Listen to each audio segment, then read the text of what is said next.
Quebec, a determined athlete beats the odds. When I move fast, it's dark, it's black.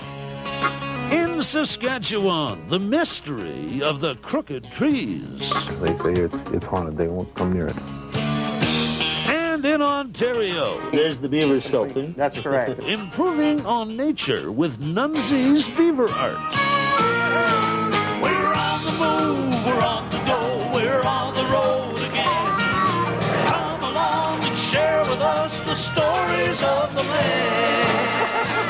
We're gonna drop in on a neighbor and visit with a friend. We're on the move and on the go, we're on the road again.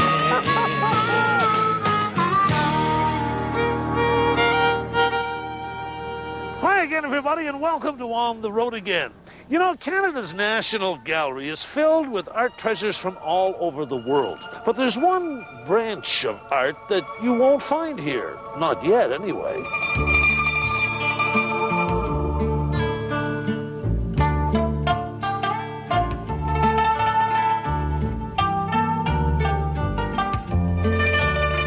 Everyone calls me Nunzy. It's short for Nunzio. Nunzy Gareffa is my full name. I was born and raised in a little town in the hill country of Calabria, southern Italy. Italy, of course, was the homeland to so many of the world's great sculptors: Donatello, Michelangelo, Cellini, Pisano. But it was here in Canada that I discovered the greatest natural sculptor of them all, Castor canadensis. That's the Latin name for beaver. When did all this start? How did it? Okay, I was walking through the bush some 9 years ago. Christmas was coming up, and I was supposed to get a gift to one of my sisters, and I was trying to think of something original. And all of a sudden, I see these beaver stumps, and I had this idea I can probably make some kind of a pen stand. It was just something innocent, something simple. It was supposed to start and stop with one sculpture. But it didn't. It didn't. This sculpture is titled Crown Rainbow. It is made out of natural plant growth, and it looks like a crown. Hello? Call me back later. This sculpture is titled The Three Wolves That Rest. They're the three wolves, the three of them having been sculpted by the beavers. Now, we've always thought of beavers as engineers. You're saying they're what? I also see them as my own private partners in this joint venture art form. So a beaver nibbles on a piece of wood, cuts it down, whatever. It's food to hit. That's right. What is it to you? To me, it's a material from which my art is born.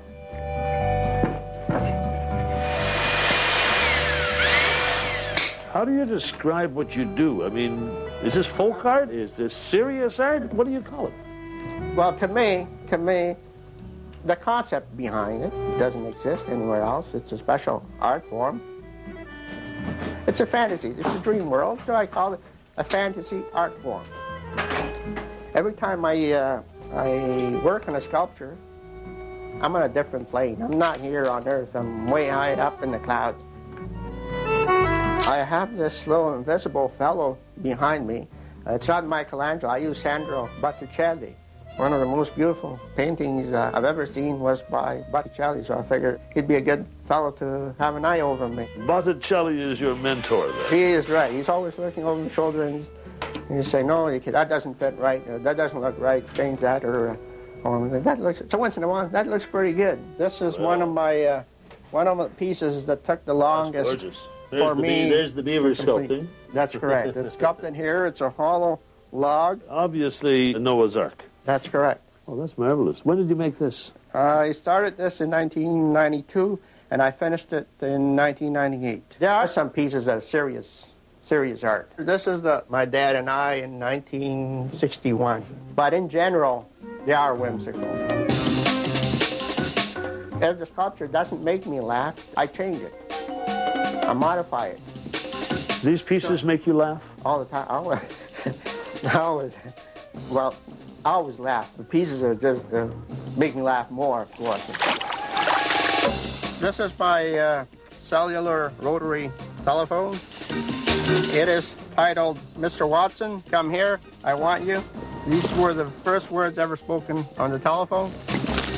This sculpture is titled Unique Unicorn. It was sculpted by the beaver's 4 legs and the mouth. It has some natural plant growth for the eyes. Is this how you make your living, co-creating this artwork? No, I make my living as a professional engineer. This art is essentially an engineer temporarily going astray. What does that mean, going astray? Going astray, going into the art world. This is a sculpture in the pond, right, and a beaver looking at probably checking it out, wondering what it is. Now, what is interesting about this sculpture is that the beaver here, and this... Is that you? Yes. That's you looking like a beaver. Well, you see, when you're in the pond out there and there's nobody else watching, you're allowed to be a little silly sometimes. This is my kingdom! This is my throne! Why do you call this place, this pond, your kingdom? It's my domain. It's a beautiful place. I feel like a king when I'm out there. A swamp? Well, for a kingdom? To me, it's more than just a swamp. It makes a beautiful background to photograph some of the sculptures. Do the beavers ever acknowledge your sculptures? Actually, sometimes they do. Every now and then, I place a sculpture right next to the pond, and I hide and I wait for them to come out. Then as soon as they come out to inspect what's going on, I usually take a beautiful photograph. Yahoo! All right. Beautiful photograph with the beaver in the background looking at the sculpture. I wonder what the beaver thinks it is. It's pretty hard to find out. Do you sell these things? Well, Vincent van Gogh never sold a painting in his life. I haven't sold a sculpture in my life yet, so maybe I'm following his footsteps. You may be the second coming of Van Gogh. The way I see it, happiness and unhappiness is a state of mind. So I'll still be laughing for the rest of my life, laughing at this wonderful adventure into the fantasy world. This will never leave me. It's a perfect world. Perfect world. You found it, Nunzy. You found it. Perfect. It's a perfect partnership.